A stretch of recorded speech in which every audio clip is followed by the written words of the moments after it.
everyone.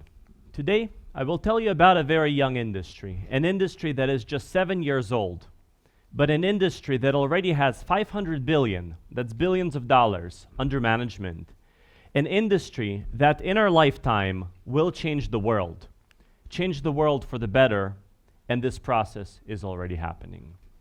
You may think that I'm going to talk about blockchain or cryptocurrencies, but no. These are just tools in the toolkits of investors. Investors that are serious. We're not talking about hippies thinking about, peace, love, and unity. No.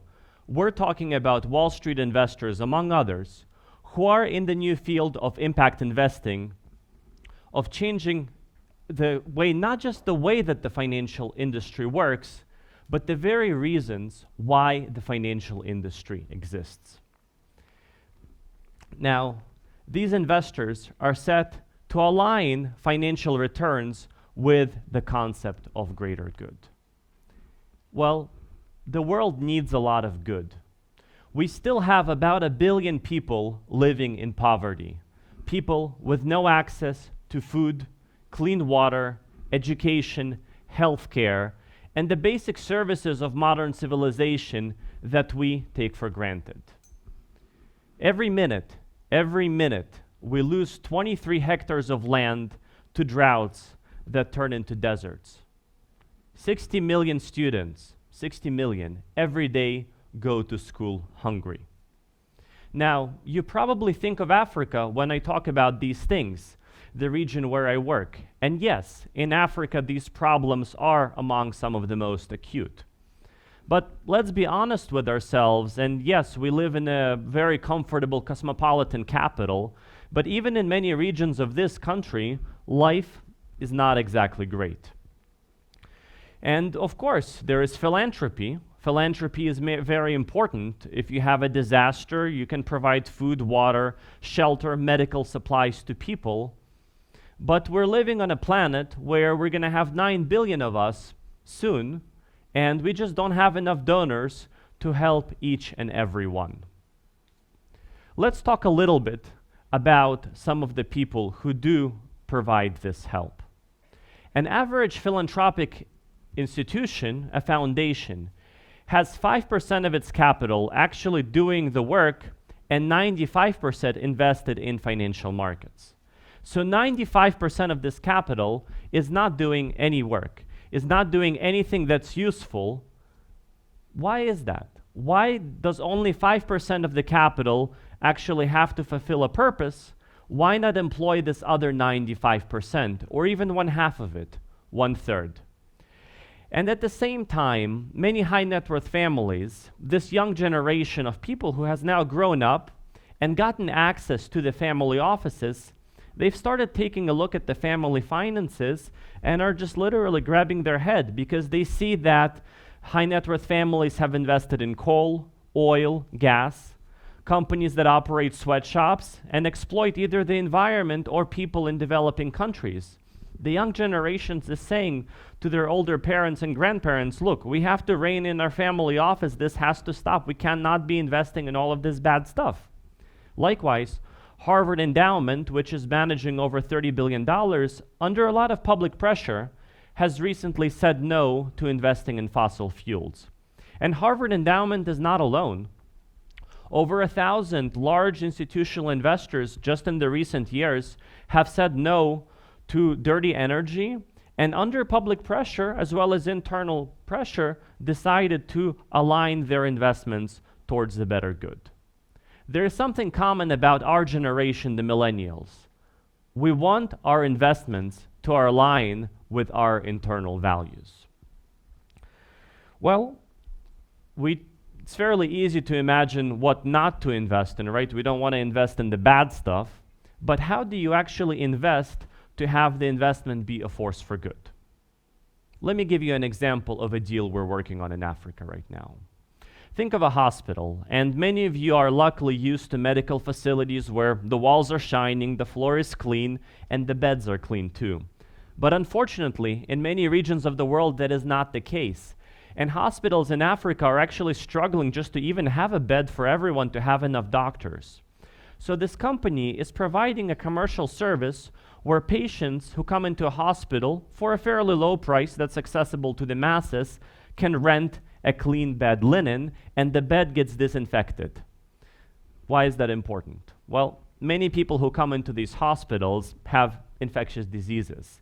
And by being in a clean bed, which doesn't have the germs of whoever was in there previously, you can literally prevent a deadly infection.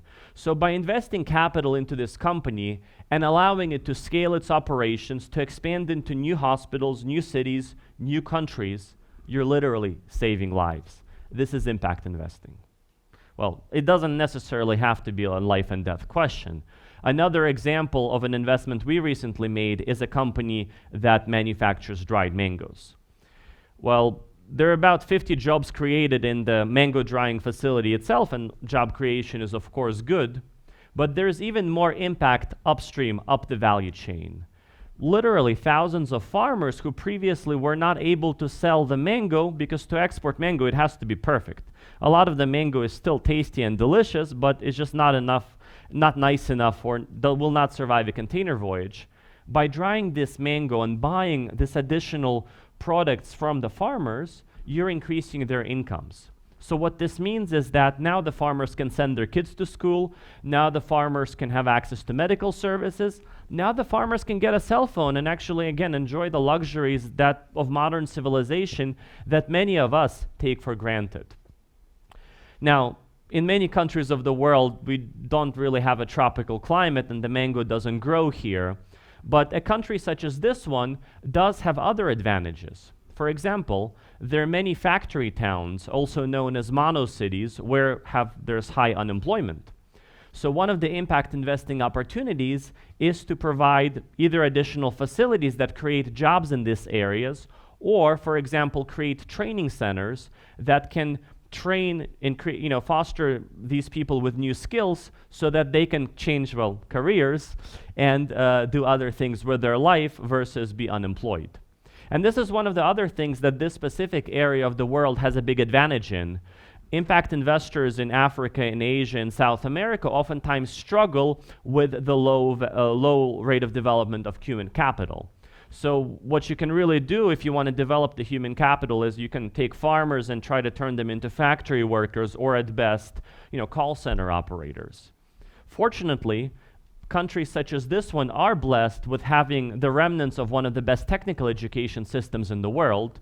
So rather than just creating factory workers or call center operators, you can actually open new engineering centers, create IT projects or design bureaus, research centers, and take advantage of the human capital that is currently dormant.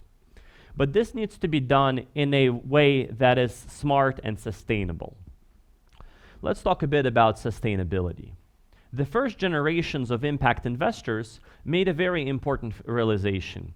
Philanthropy is good, and we talked about the disaster scenario. It's needed in some cases. But on the other hand, if, for example, every year you are supplying farmers with seeds and fertilizer, if 1 year you stop, they're right back to square one because they don't have anything to plant, they don't know how to do it without the aid. And the premise of impact investing is to invest in commercially sustainable projects. So first of all, even if the capital stops flowing, the project can still function and provide the benefit that it was designed to provide. Second of all, you get the capital back as an investor, so then you can invest it into another project and create more benefits somewhere else. Now, the second generation of impact funds has gone further, and this is among the funds that I run. Getting money back is very nice, but what if you can get it back with a commercial rate of return? This means that you can actually be competitive and be an alternative to traditional financial markets. So what is happening now is that this new generation of impact investors is evolving from basically, sustainability towards financial returns, and then to metrics and measurement. Why are metrics and measurement important? Well, we learn to count money as little kids, and it's something that we all know how to do, and the traditional financial industry has existed in its modern form for a few hundred years. Meanwhile, measuring impact can get a bit trickier, right? You can evaluate 2 projects in front of an investment committee. Well, what is the percentage of annual return that each one gives? How do you evaluate impact? Well, there is a new system called IRIS Plus by the Global Impact Investing Network, an alliance of impact investors. And much like you can evaluate one project against another project financially, you can evaluate it by impact. There are some very simple metrics, KPIs, such as the number of jobs created. That is a very universal one. And then you have more industry-specific ones, such as by making a certain capital investment, how many people benefit from a certain service, or in the case of the farmer examples, for example, how many farmers, is it 1,000 or is it 3,000 of farmers whose income you can increase and allow them to live a better life. So this industry is evolving very fast. It's becoming more formalized. And what's exciting is that there are more than 1,000 impact investors all around the world. We're talking institutional investors, investment funds, looking at tens of thousands impact opportunities. Many people ask, it's too good to be true. How can you have both financial returns and impact at the same time? It is possible. And it's proven to be possible not just by small funds like us, but some of the top firms of Wall Street getting into the field of impact investing. And behind me on the slide, I have some of the biggest names in finance, such as Goldman Sachs, BNP Paribas, BlackRock, TPG, KKR, all engaging in impact investing. This is a very serious industry topic that is changing the way the financial industry works, and the biggest players in the world are already on it. Let's not be behind. Thank you, everyone.